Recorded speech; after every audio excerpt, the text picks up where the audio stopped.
বাংলাদেশে ক্যাম্পিং করার জন্য উপযুক্ত জায়গাগুলোর মধ্যে অন্যতম জায়গা এই তারুয়ার দ্বীপ। ভোলার চরফ্যাশন উপজেলার ডালচরের সর্বদক্ষিণে অবস্থিত ছোট্ট এই দ্বীপটি মানুষের কাছে ভার্জিন দ্বীপ নামে পরিচিত।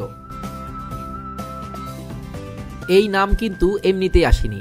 আপনি এই দ্বীপে গেলে মনে হবে আপনিই ফার্স্ট এই দ্বীপে আসছেন।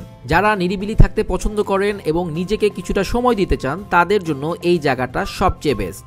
সুন্দর এই জায়গাটিতে ক্যাম্পিং করতে হলে পাড়ি দিতে হবে উত্তাল সমুদ্র, আর মানতে হবে বিশেষ কিছু নির্দেশনা। এই দ্বীপের সব জায়গায় আপনি ক্যাম্পিং করতে পারবেন না। আজকের এই ভিডিওতে আমি শেয়ার করব এই তারুয়ার দ্বীপে আসলে আপনি কোথায় খাওয়া দাওয়া করবেন, কোন কোন নির্দিষ্ট জায়গায় আপনি ক্যাম্পিং করবেন, তারুয়ার দ্বীপে কি কি দেখার আছে, কই কই যাবেন আর কি কি করবেন। এই মন বসে না শহরে, ইট পাথরের নগরে, তাই তো আসলাম কোথায়? সাগরে।